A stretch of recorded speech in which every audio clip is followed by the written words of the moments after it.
What's up, y'all? It's your boy Steph, back with another reaction. So I came across someone named Jamesmat Animations, and I'm assuming he's someone like Strawberry Nightmare who takes work horror content creators have made and animates them just like Llama Arts too. So I'm gonna check this out. It's 7 Scary Animated Stories 2018 compilation. And in the description here, we have stories from Mr. Nightmare, Mr. Haunted, Being Scared, and King Spook.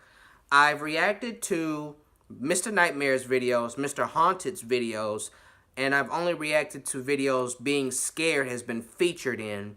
I don't believe I've ever reacted to King Spook. So, I'm looking at the description. It sounds like some interesting stories. I'm glad Mr. Haunted is getting some recognition because he's good at what he does. I fucks with Mr. Haunted. I've reacted to some of his stuff. The Boy in the Body Bag. What the fuck? Damn, King Spook. I'm gonna check this out.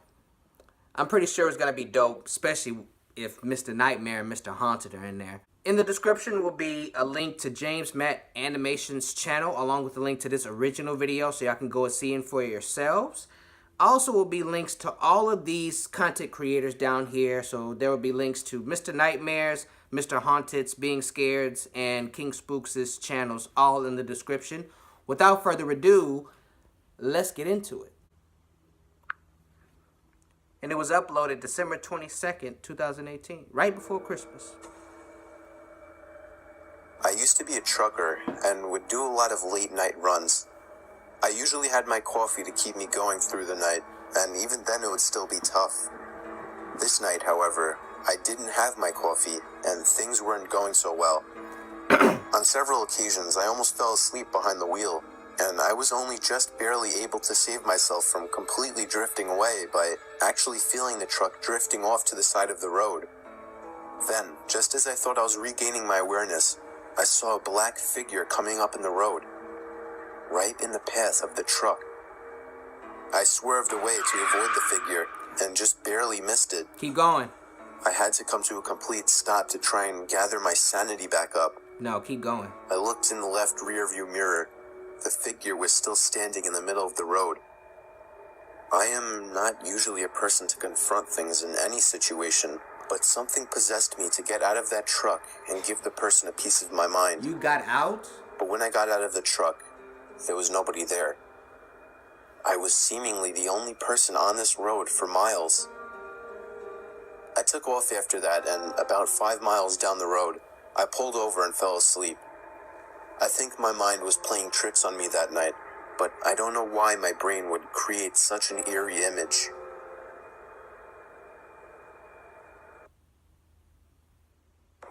You shouldn't have got out. Fuck you stopped for. You didn't hit him. This happened to me when I was really little. Bullshit. I was 7 years old, but I still remember all of it like it happened yesterday. I was sleeping over my grandma's house, like I always did when I was little. She never drove her whole life for some reason, so she would constantly be taking long walks everywhere. One day when I was sleeping over, she wanted to walk all the way to the library, which was like 10 blocks away. I didn't want to take that walk. I was a lazy kid. So she went off and told me not to answer the door to anyone. My grandma was the kind of person that was strict, and she didn't baby people. So it wasn't unusual for her to leave me by myself at such a young age. OG. Sometime while I was alone, the phone rang. I, being a dumb and curious little boy, answered it. It was a man on the other end. I remember he said, "Who is this?" I said, "Danny." "Are your parents home, Danny?" I said, "No." Ah! "So you're home alone right now, Danny?" I said, "Yes." "Where are you at right now, Danny? Do you know the address?" Somewhere in Queens," I told him. "All right, Danny, bye-bye now." He hung up. I don't even remember thinking twice about it. You deserve But everything. the story didn't end there, Hell no, it unfortunately. didn't. I'd say almost an hour later, a knock came at the door. I remembered what my grandma said, so I remained on the couch. "I see you on the couch, Danny." My little heart sank. He was on the porch, staring at me. He was a very creepy-looking man, all gray, ugly, and a fat beer gut. I told him to go away. I got some candy in my truck. Come on out, Danny. How cliche. I ran to the guest bedroom that I slept in and locked the door. Moments later, I heard the back door being fiddled with, followed by banging and thumping as he tried to break down the door. By some miracle, I heard the loud voice of my grandmother as she yelled at him to get the hell out of the yard and that she's calling the cops. Get out of here. I watched the guy took off in his ratty pickup truck as my grandma tried to get the plate number. Unfortunately, she didn't remember it, but she still reported him and his vehicle to the cops. My mom never trusted my grandma to watch me again after that, but I still know that if she had arrived even 10 minutes later, God only knows what would have happened to me. Wow. Hell, it's not her fault. She shouldn't have left you alone, though. Yeah, I agree with that. You was bullshit. You would have deserved everything you got. When I was 21, me and my girlfriend were upstate in my family's vacation mobile home. It was during a snowstorm, and we were sitting on the couch next to the heater, snuggling and watching late-night TV. We were surrounded by absolutely nothing but forest in all directions, and all that was keeping us from the outside was a wooden door that had a broken lock. That's even worse. While we were watching TV, my girlfriend started shaking me, telling me she heard something outside. I assured her it was most likely a deer or a bear or something, but then 5 minutes later, my girlfriend looked at me again. I heard it too. I muted the TV so we could hear it better. It sounded like someone was messing around in the little lawnmower shed outside. My car was parked outside and all the lights were on inside. If there was anybody out there, they knew we were inside. My girlfriend was urging me to go outside and check it out, but I told her she must be crazy to think that I was going out there. The sound stopped and there was nothing but the sound of the storm outside now. After a few minutes, I felt it safe to shut the inside lights and open the blinds to take a quick look outside, but it was too dark to see anything. I turned on the porch light and I was able to see a good portion of the front yard outside. There were footprints in the snow. Not animal footprints. They were clearly shoe prints, and they were headed in the direction of the backyard. I went to open the curtains to the backyard window, and when I did, I felt the urge to scream, but my girlfriend did instead. Even though there were no lights in the backyard, we could see a man dressed in all black and wearing a vendetta mask facing the window. Oh, damn. Jamesmat, this what we doing, bro? This is how you coming? This how you feeling, bro? I'm surprised I didn't jump worse than I did.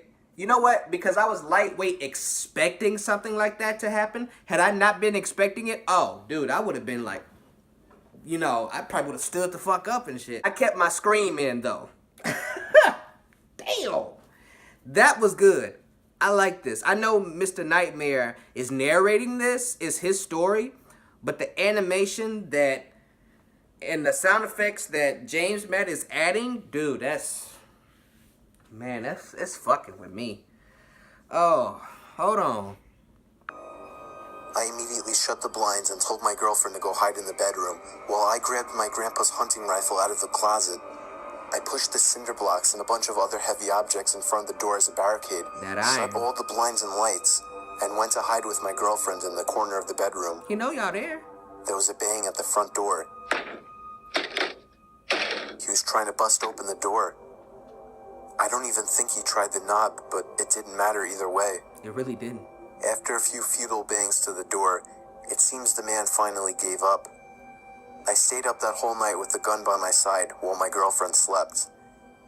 We packed and left first thing in the morning. Damn right. But the scary thing, there was a fresh set of footprints leading from the front yard window out into the woods.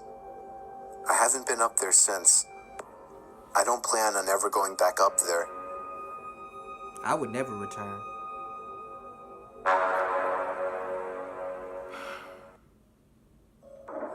I expected that. Again. That sleep paralysis is one of the most horrifying things you can have. Now that's Mr. Haunted. I never had these types of hallucinations before, but this night, however, I did. I was getting ready for bed and setting my alarm clock for 6 a.m. for school tomorrow. I was lying down with the light still turned on, and I was reflecting on life. For whatever reason, I looked around my room and saw something in the corner.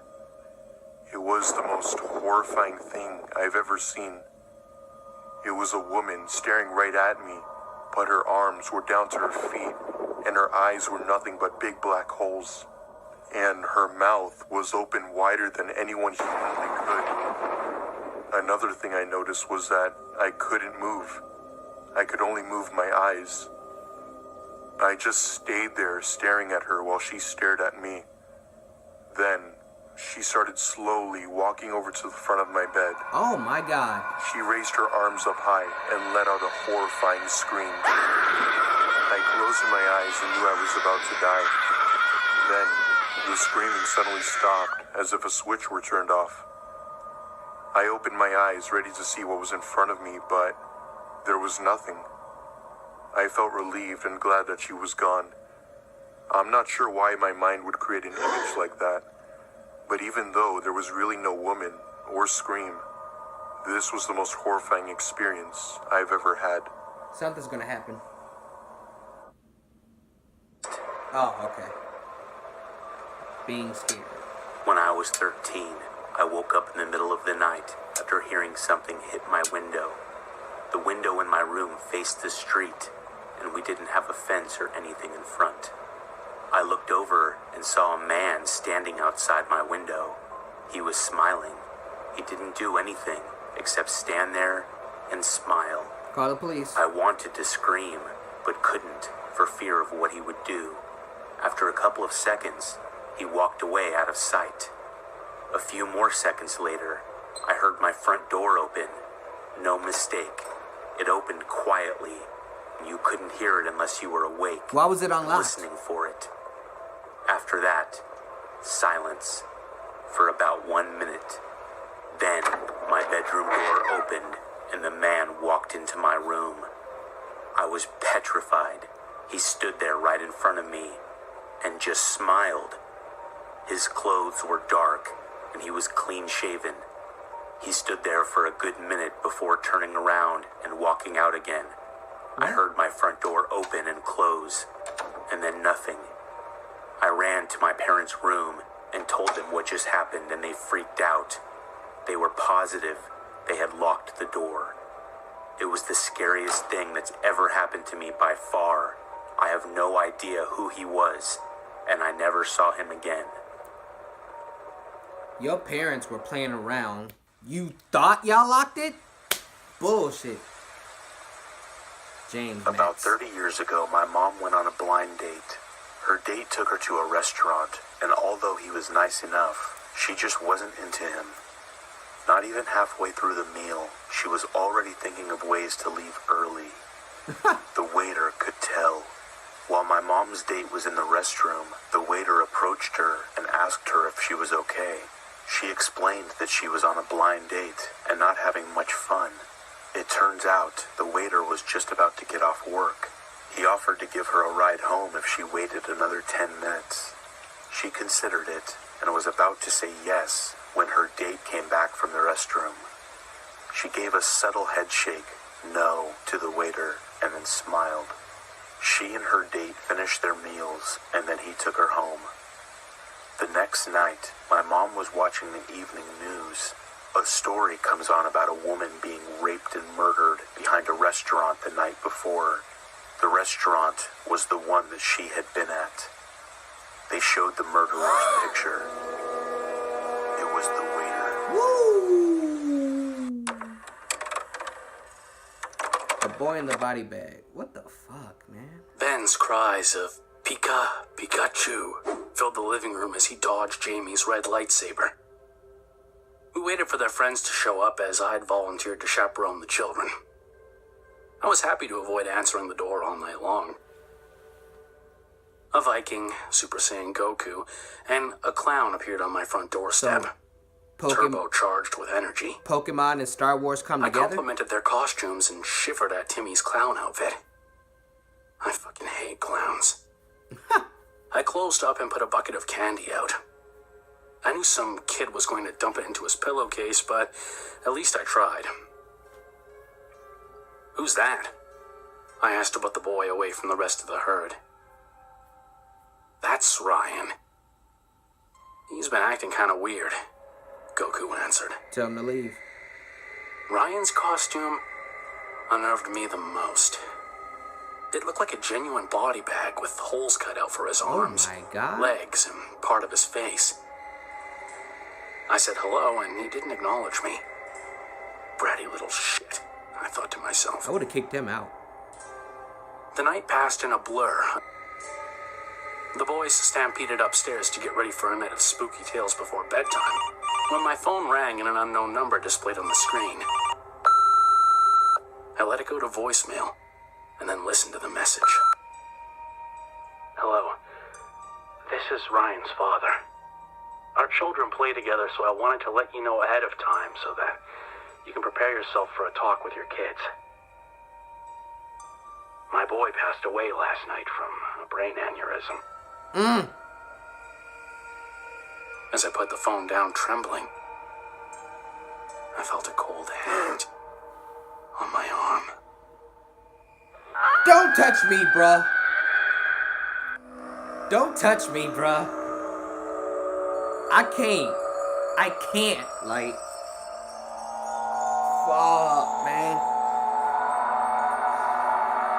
Dude, what the fuck?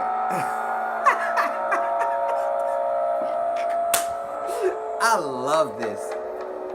Jamesmat, you have just earned yourself a new subscriber, bro. Felt a cold hand right after the voicemail stopped. Bruh, don't touch me, man. So, that was a ghost, huh? Hell no. Died of a brain aneurysm the night before, yet he's sitting in your living room playing with the other kids. Really? That's what we on? I bet. That couldn't be me. Fuck all that. Well, actually, can't really even say he was playing with the other kids. He was just cooped up in the corner, fucking against the wall and shit, looking at everybody. You spoke to him, and he didn't acknowledge you. Hell no. Yo, I'm gonna do this right now, right before I end this video. Y'all know what I always do every time I come across new YouTubers that I really fuck with, you know, them and their content. He only has 10,970 subscribers. Damn, you deserve a lot more, bro. You deserve a lot more recognition. I fucks with these. Subscribe. Tap the bell to get notified about all new videos. Tap. You'll get all notifications. Bet. Yo, Mr. Nightmare, Mr. Haunted, Being Scared, and King Spook. Man, shit. Love. What's up, y'all? Just bringing y'all this quick video. I was reacting to 7 scary animated stories by Jamesmat Animations, and I didn't realize that my iPhone storage was so full, so it cut off just as I was about to end the video. Just give y'all my thoughts. Love the video. Y'all heard me. Subscribe and turn on the bell notifications every time Jamesmat uploads. Y'all already know what's going to be down in the description. I fucks with Jamesmat. Shout out to Mr. Nightmare, Mr. Haunted, Being Scared, and King Spook. Fuck with all of that. Y'all like the video, comment on the video, and share the video. And if you really like to subscribe to my channel, it really helps your boy out a lot. And tap that bell icon so you will get notified every time I drop new content, which I do on a weekly basis. That's all I wanted to tell y'all. I'm sorry about that. I will be much more careful in the future knowing how full my storage is so it won't fucking randomly cut off like that. Peace.